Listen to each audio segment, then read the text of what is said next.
Hello વિદ્યાર્થી મિત્રો, હું છું વિજય પટેલ. બાયોલોજીની અંદર આપનું હાર્દિક સ્વાગત કરું છું. આપણે ધોરણ 11 સાયન્સ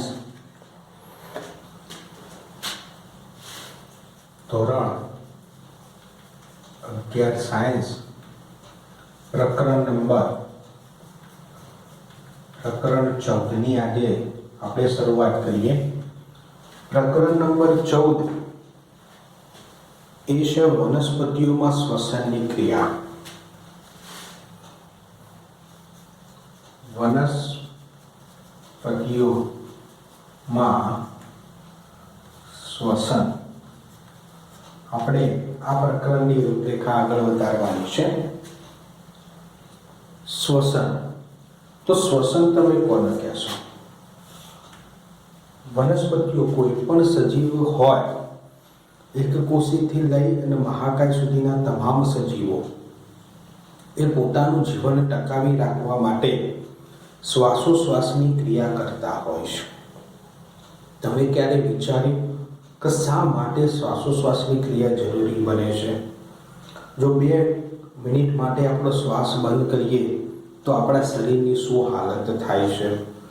તો દરેક સજીવ એ પોતાનું જીવન અસ્તિત્વ ટકાવી રાખવા માટે એ શ્વાસોશ્વાસની ક્રિયા કરતું હોય છે. પણ આ શ્વાસોશ્વાસની ક્રિયા એ ક્યાં વપરાય છે એ આપણને ખ્યાલ છે?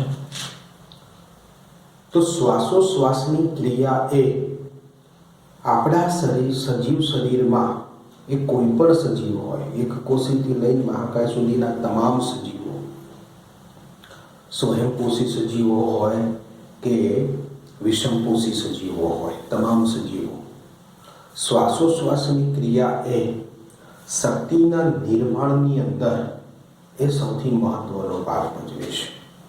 આપણે બધા જ એ જાણીએ છીએ કે દરેક સજીવ એ પોતાનું જીવન ટકાવી રાખવા માટે એ શક્તિની આવશ્યકતા રહેલી છે. દરેક સજીવ પોતાની દૈનિક તમામ ક્રિયાઓ જેવી કે હલનચલનની ક્રિયા, પ્રજનનની ક્રિયા, શ્વાસોશ્વાસની ક્રિયા,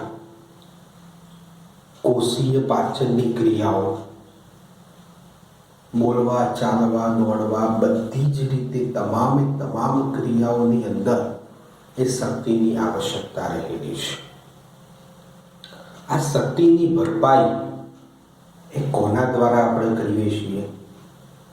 તો આ શક્તિની ભરપાઈ એ આપણે ખોરાક દ્વારા કરીએ છીએ. કોના દ્વારા? ખોરાક. તો આપણે જે પણ ખોરાક લઈએ છીએ એ ખોરાકમાંથી એ આપણને શક્તિ પ્રાપ્ત થાય છે. શું એકલો ખોરાક લેવો જ ઇમ્પોર્ટન્ટ છે? એકલી ખોરાક લઈએ અને શ્વાસોશ્વાસની ક્રિયા બંધ રાખીએ તો આપણા સજીવ શરીરમાં શક્તિનું નિર્માણ થશે? નહીં થાય. ખોરાક જેટલો આપણા શરીર માટે ઇમ્પોર્ટન્ટ છે એટલું એ આપણા શરીર માટે શ્વાસોશ્વાસની ક્રિયા પણ ઇમ્પોર્ટન્ટ છે. દરેક સજીવ માટે ખોરાક અને શ્વાસોશ્વાસ એકબીજા સાથે નજીકનો સંબંધ દર્શાવે છે. આપણે જે ખોરાક ખાઈએ છીએ અને એ ખોરાકમાંથી પ્રાપ્ત એવા ઘટકો, કાર્બોદિત હોય, લિપિડ હોય, પ્રોટીન હોય, તો આવા ઘટકોને તોડવા માટે એ શ્વાસોશ્વાસની ક્રિયા એ મહત્વનો ભાગ ભજવે છે. જો આપણે ખોરાક લઈએ અને એ ખોરાકની અંદર રહેલા કાર્બોદિત, લિપિડ, પ્રોટીન ને જો તોડવામાં ન આવે તો એમાંથી શક્તિ મુક્ત થતી નથી. અને જો શક્તિ મુક્ત ન થાય તો આપણને એનર્જીનો સંચય થતો નથી, એનર્જી ઉત્પન્ન થઈ શકતી નથી અને આપણે જીવનની તમામ ક્રિયાઓ કરી શકતા નથી.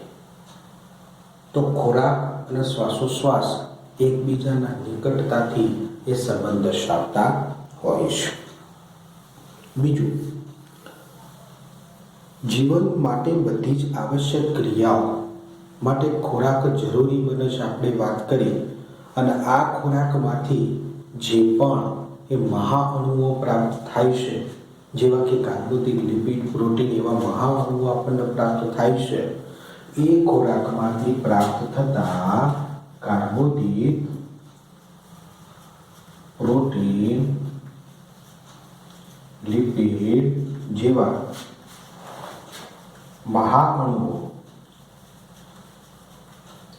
અણુઓના ઓક્સિડેશનની ક્રિયા દ્વારા એ શક્તિનું નિર્માણ થતું હોય છે. કોનું? શક્તિનું નિર્માણ થતું જોવા મળે છે. તો ખોરાકમાંથી પ્રાપ્ત થતા એવા કાર્બોદિત, પ્રોટીન, લિપિડ જેવા મહાઅણુઓને એ ખાદ્ય પદાર્થો તરીકે ઓળખવામાં આવે છે. શું કહેવામાં આવે? ખાદ્ય પદાર્થો તરીકે ઓળખવામાં આવે છે. હવે આપણે સજીવની અંદર વાત કરીએ તો સજીવની અંદર એ બે પ્રકારના સજીવ સૃષ્ટિનો, પ્રાણી સૃષ્ટિ અને વનસ્પતિ સૃષ્ટિ. એમાં વનસ્પતિ સૃષ્ટિની અંદર આપણે વાત કરીએ તો જેટલી પણ વનસ્પતિઓ છે એ વનસ્પતિઓ જાતે પોતે ખોરાકનું નિર્માણ કરતી હોય છે. એટલે કે વનસ્પતિ સૃષ્ટિની વાત કરીએ તો જાતે પોતે એ ખોરાકનું નિર્માણ કરે છે. એટલે કે સ્વયંપોષી છે. પોષણ પદ્ધતિ બતાવે છે. સ્વયંપોષી પોષણ પદ્ધતિ મીન્સ શું? લીલી વનસ્પતિઓની અંદર ક્લોરોફિલ નામનું રંજન દ્રવ્ય અવેલેબલ હોય છે અને આ ક્લોરોફિલ દ્વારા એ પ્રકાશનું શોષણ કરી અને કાર્બોદિત સ્વરૂપે ગ્લુકોઝ, ફ્રુક્ટોઝ, સ્ટાર્ચ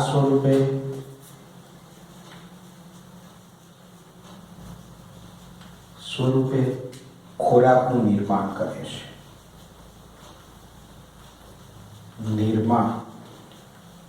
છે.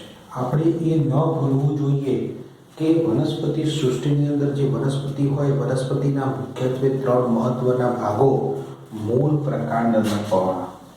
તો મૂળ, પ્રકાંડ અને પર્ણ, એમાં મેજર પર્ણ ખરું એ ક્લોરોફિલ દર્શાવતું હોય છે.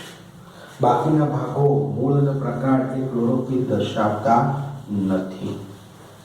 તો જે ભાગ વનસ્પતિનો ક્લોરોફિલ દર્શાવતો હોય, લીલા રંગનો હોય, એ પ્રકાશ સંશ્લેષણની ક્રિયા દ્વારા એ કાર્બોદિત, ગ્લુકોઝ, ફ્રુક્ટોઝ, સ્ટાર્ચ સ્વરૂપે ખોરાકનું નિર્માણ કરે છે અને એ ખોરાક સાથે જ્યારે વનસ્પતિઓમાં થતી શ્વસનની ક્રિયા, શ્વાસોશ્વાસની ક્રિયા ભળે છે ત્યારે ગ્લુકોઝ, ફ્રુક્ટોઝ, સ્ટાર્ચ કે કાર્બોદિતનું ઓક્સિડેશન થાય છે અને એ ઓક્સિડેશનના કારણે વનસ્પતિઓને પણ એ શક્તિ પ્રાપ્ત થતી હોય છે અને એ શક્તિનો ઉપયોગ કરીને વનસ્પતિઓ પોતાની દૈનિક ક્રિયાઓ માટે એ શક્તિનો વપરાશ કરતી હોય છે. તો વનસ્પતિઓને પણ શક્તિની આવશ્યકતા રહેલી હોય છે. એ શક્તિ ઉત્પન્ન પણ કરે છે અને વાપરે પણ છે. બરોબર? હવે વનસ્પતિના લીલા ભાગો પર્ણ જેવા એ પ્રકાશ સંશ્લેષણની મદદથી ખોરાકનું નિર્માણ કરે છે. તો એ ખોરાક એ ફક્ત પર્ણ પૂરતો મર્યાદિત રહેતો નથી, પણ પર્ણ દ્વારા તૈયાર થયેલો ખોરાક મૂળ અને પ્રકાંડની અંદર પણ, કે જ્યાં આગળ પ્રકાશ સંશ્લેષણની ક્રિયા થતી નથી ત્યાં આગળ પણ મોકલવો જરૂરી બને છે.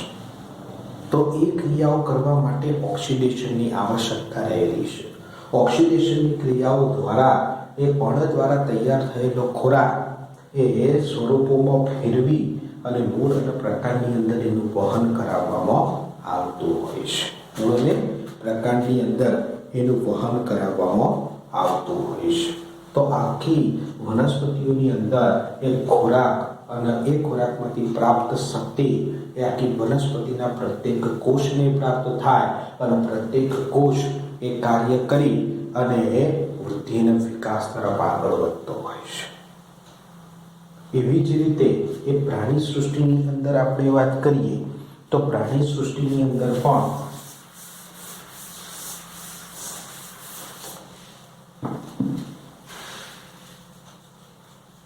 પ્રાણી સૃષ્ટિ. તો પ્રાણી સૃષ્ટિના સંદર્ભમાં પણ પ્રાણીઓ કેવા છે? સ્વયંપોષી છે?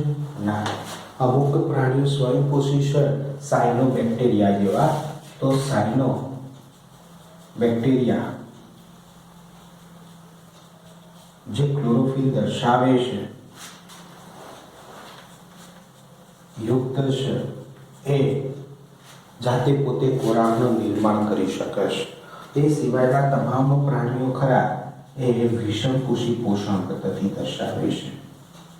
વિષમપોષી એ પોષણ પદ્ધતિ એ દર્શાવતા હોય છે. વિષમપોષી પોષણ પદ્ધતિ એટલે શું? કે ખોરાકની જરૂરિયાત માટે બીજાના ઉપર આધાર રાખવો. તો જેટલા પણ પ્રાણી સૃષ્ટિની અંદર વિષમપોષી પોષણ પદ્ધતિ દર્શાવે છે, એ ખોરાકની ક્રિયા માટે બીજી વનસ્પતિઓ હોય કે બીજા પ્રાણીઓ હોય એના ઉપર આધાર રાખતા હોય છે. આપણે એ વિષમપોષીની અંદર એ વનસ્પતિઓ, લીલી વનસ્પતિઓ ઉપર આધાર રાખીએ છીએ અને એના દ્વારા આપણા શરીરની અંદર એ શક્તિની આવશ્યકતાને પૂર્તિ કરીએ છીએ. વિષમપોષીના સંદર્ભમાં એ પ્રત્યક્ષ અને પરોક્ષ બાબતમાં જોઈએ, પ્રત્યક્ષ અને પરોક્ષ બાબતમાં જોઈએ તો પ્રત્યક્ષ અને પરોક્ષની અંદર એ શાકાહારી સજીવો ખરા, આપણે એ શાકાહારી એ સજીવો, પરોક્ષની અંદર માંસાહારી સજીવો લઈએ, હારી સજીવો લઈએ. તો પ્રત્યક્ષ સ્વરૂપે આપણે વનસ્પતિઓ ઉપર આધાર રાખીએ છીએ અને પરોક્ષ સ્વરૂપે બીજા પ્રાણીઓ, એક પ્રાણી બીજા પ્રાણીઓ ઉપર આધાર રાખે છે. એની અંદર માંસાહારી એ પ્રાણીઓ આવી જાય, પ્રત્યક્ષની અંદર શાકાહારી એ પ્રાણીઓનો સમાવેશ થતો હોય છે. અમુક ફૂગ જેવી વનસ્પતિઓ ખરી, આ ફૂગ જેવી સજીવો, ફૂગ વનસ્પતિ સૃષ્ટિની અંદર, ફૂગની અંદર એ વિષમપોષી પોષણ પદ્ધતિ જોવા મળતી હોય તો વિષમપોષી પોષણ પદ્ધતિમાં ફૂગ એ મૃત કે સડી ગયેલા કાર્બનિક પદાર્થો પર એ આધાર રાખે છે, જેની મૃતોપજીવી પોષણ પદ્ધતિ કહે છે. શું કહેવાય? પરજીવી પોષણ પદ્ધતિ કહે છે. આમ દરેક સજીવ એ ખોરાકની આવશ્યકતા માટે બીજા સજીવો ઉપર એ આધાર રાખતો હોય છે. વનસ્પતિઓ એ જાતે સ્વયંપોષી પોષણ સ્વરૂપે એ ખોરાક પ્રાપ્ત કરતી હોય છે અને એ ખોરાક સાથે એ જ્યારે ઓક્સિજન વાયુ સ્વરૂપે ભળે છે અને એ ઓક્સિડેશનની ક્રિયાઓ દ્વારા એ શરીરની અંદર શક્તિનું નિર્માણ થતું હોય છે અને જે શક્તિનું નિર્માણ થાય એ શક્તિનો ઉપયોગ દ્વારા એ આપણે એ દૈનિક ક્રિયાઓ કરી શકીએ છીએ. તો આપણે આ વનસ્પતિઓમાં શ્વસનના સંદર્ભમાં આ ચેપ્ટરની અંદર વનસ્પતિઓ વિશે વાત કરવાની છે, સ્વયંપોષી સજીવો સાથે સંબંધિત વાત કરવાની છે. વનસ્પતિઓમાં શ્વસનની ક્રિયા એ કેવી રીતે થાય છે એના સંદર્ભમાં, વનસ્પતિઓમાં શક્તિનું નિર્માણ કેવી રીતે થાય છે એના સંદર્ભમાં, શક્તિના નિર્માણ પછીનો વપરાશ કેવી રીતે થાય છે એના સંદર્ભમાં એ આપણે એ અભ્યાસ કરવાનો છે. એ વસ્તુ